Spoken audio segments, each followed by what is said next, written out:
প্রত্যেকবার সহবাসে যদি প্রতি 1 মিনিটের পূর্বেই আপনার বীর্যপাত হয়ে থাকে তখনই আমরা তাকে প্রিম্যাচুর ইজাকুলেশন বলে থাকি। অর্থাৎ দেখা যাচ্ছে যে সহবাসের ক্ষেত্রে যদি 1 মিনিটের আগেই তার ইজাকুলেশন হয়ে থাকে তখনই তাকে আমরা প্রিম্যাচুর ইজাকুলেশন বলছি, এবং সেটা কিন্তু অবশ্যই 6 মাসে প্রত্যেকবার সহবাসে। কখন প্রিম্যাচুর ইজাকুলেশন হয়ে থাকে?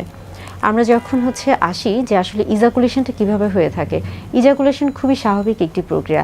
একজন পুরুষের শরীরে যখন তার যৌন হরমোনটি সঠিক মাত্রায় তৈরি হবে এবং সঠিকভাবে তৈরি হবে, অর্থাৎ এটাতে কোনো ব্যাঘাত ঘটবে না, তখনই কিন্তু তিনি একটি সুন্দর যৌন জীবন যাপন করতে পারবেন। অর্থাৎ পুরুষদের যে যৌন হরমোন রয়েছে টেস্টোস্টেরন হরমোন, সেটি যখন সঠিকভাবে তৈরি হবে তখনই কিন্তু তার যৌন চাহিদা বা আগ্রহগুলো কাজ করবে, এবং যখন তার ইরেকশনের কোনো সমস্যা হবে না তখনই দেখা যাচ্ছে যে তার প্রিম্যাচুর কিন্তু ইজাকুলেশন হবে না।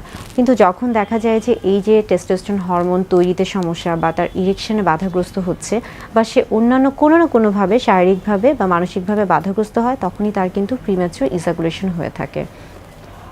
আমাদের প্রত্যেকটি মানুষের জন্য কিন্তু যৌন জীবন অত্যন্ত গুরুত্বপূর্ণ। বিশেষ করে আমরা বলে থাকি যে স্বাস্থ্যকর যৌন জীবনের ভূমিকা কিন্তু একজন সুস্বাস্থ্যকর ব্যক্তির জন্য অত্যন্ত গুরুত্বপূর্ণ। এখন আসি যে মানসিক যে দিকগুলো কাজ করছে। ধরেন একজন পুরুষের বিবাহ হলো এবং বিশেষ করে নবদম্পতির ক্ষেত্রে তার ক্ষেত্রে কিন্তু প্রিম্যাচুর ইজাকুলেশন খুবই স্বাভাবিক। কিংবা দেখা যাচ্ছে যে একজন পুরুষ খুবই অল্প বয়স্ক বা অপ্রাপ্ত বয়স্ক সময়ে যদি সে মেলামেশা করে থাকে, সেই ক্ষেত্রেও কিন্তু তার প্রিম্যাচুর ইজাকুলেশন হওয়াটা খুবই স্বাভাবিক। আবার পাশাপাশি দেখা যায় যে দীর্ঘ বিরতিতে যদি কেউ সহবাস করে থাকে তাহলে তার ক্ষেত্রেও কিন্তু প্রিম্যাচুর ইজাকুলেশন খুবই স্বাভাবিক। অর্থাৎ এই প্রত্যেকটা ক্ষেত্রে কিন্তু প্রিম্যাচুর ইজাকুলেশন হওয়াটা অত্যন্ত স্বাভাবিক একটা ব্যাপার। আবার দেখা যাচ্ছে যে একজন পুরুষ যখন সারাদিন বেশ কিছু মানসিক চাপে থাকে, অর্থাৎ সারাদিনের ক্লান্ত শরীর এবং অনেক কাজে সে ব্যস্ত থাকে, কিংবা এমন কোনো চাপে থাকে যেটা কিনা হয়তোবা সে কারোর সাথে খোলামেলাভাবে বলতে পারছে না, অর্থাৎ তার মধ্যে কিন্তু সবসময় একটা মানসিক যন্ত্রণা কাজ করছে, সেই ক্ষেত্রেও সে যখন সহবাসে লিপ্ত হতে যাবে সেক্ষেত্রেও দেখা যেতে পারে যে তার প্রিম্যাচুর ইজাকুলেশন হতে পারে। এটা খুবই স্বাভাবিক একটা ব্যাপার।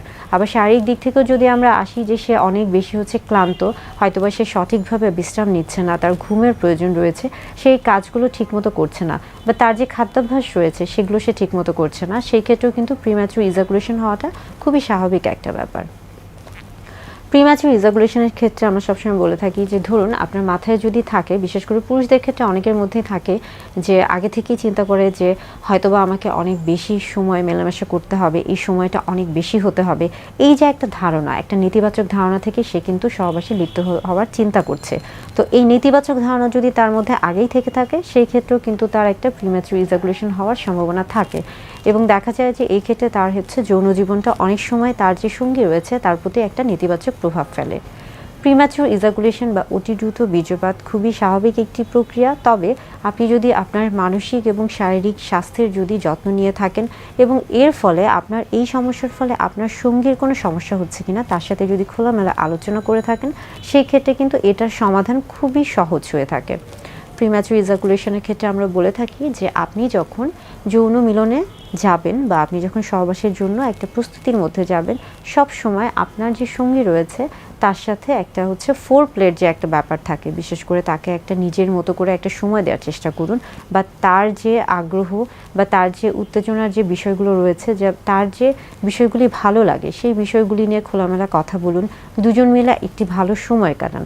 অনেক সময় হয় মেলামেশার ক্ষেত্রে প্রথম অবস্থায় দেখা যাচ্ছে প্রিম্যাচুর ইজাকুলেশনের মতো একটা সমস্যা হতেই পারে, সেটা প্রথমবারের মতো বা কোনো একটা সময়ের মতো, কিন্তু এরকম যদি হয়ে থাকে সেই ক্ষেত্রে আসলে হতাশ হওয়া যাবে না, আত্মবিশ্বাস হারানো যাবে না। সবসময় মনে রাখতে হবে যে আত্মবিশ্বাস এবং ইতিবাচক মনোভাব সবচেয়ে বড় একটা ব্যাপার। অনেক সময় আমরা বলে থাকি যে এই ক্ষেত্রে যখন দেখবেন যে আপনি এরকম একটা সমস্যার সম্মুখীন হচ্ছেন, আপনি তখনই স্টপ অ্যান্ড স্টার্ট, আমরা বলে থাকি যে আপনি তখনই আপনার মনোভাবটা অন্যদিকে ডাইভার্ট করার চেষ্টা করুন। অর্থাৎ এখনই যে করতে হবে, এখনই যে যৌন মিলনে যেতে হবে, বিষয়টা কিন্তু এরকম না। সবসময় দেখা যায় যে স্বামী স্ত্রীর যে একটা সুন্দর যে একটা সময় রয়েছে, সেটা সবসময় যে সহবাসের মাধ্যমেই যেতে হবে সেরকম কিন্তু না। আপনি চাইলে আপনার সঙ্গীর সাথে সুন্দরভাবে খোলামেলাভাবে একটি সময় যাপন করুন, তার সাথে প্রয়োজনে তার সাথে আপনি গল্প করুন, বই পড়ুন, খোলামেলা কথাবার্তা বলুন, দুজনকে বোঝার চেষ্টা করুন, এবং পরবর্তীতে যখন দুজনের মনোভাব দুজনকে বুঝতে পারবেন বা দুজনের একটা ইতিবাচক মনোভাব তৈরি হবে, তখনই আপনারা সহবাসে লিপ্ত হন। অর্থাৎ প্রিম্যাচুর ইজাকুলেশন খুবই স্বাভাবিক একটি জিনিস, এটা নিয়ে ভয়ের কিছু নেই। তবে দেখা যায় যে অনেকে এরকম কোনো সমস্যা হয়তো বা একবারের মধ্যে ভুগেছেন বা 2-3 বার, তখনই দেখা যায় যে তারা বিভিন্ন ধরনের ফার্মেসির দোকান থেকে বা কারো কাছ থেকে শুনে বা বিভিন্ন রকমের ভুল চিকিৎসা করেন অথবা বিভিন্ন রকমের অপচিকিৎসা করে থাকেন, এবং এর ফলে দেখা যায় যে পরবর্তীতে তার কিন্তু বিশাল একটা শারীরিক সমস্যা তৈরি হতে পারে, এবং অনেক সময় দেখা যায় পরবর্তীতে হয়তো বা বন্ধ্যাত্ব বা এরকম কোনো সমস্যাতেও ভুগতে পারেন। তাই এরকম যদি আপনি মনে করেন যে আপনার প্রিম্যাচুর ইজাকুলেশনের সমস্যা আপনি ভুগছেন, তাহলে অবশ্যই আপনার সঙ্গীর সাথে খোলামেলা কথা বলুন এবং অবশ্যই একজন বিশেষজ্ঞ চিকিৎসকের পরামর্শ নিন।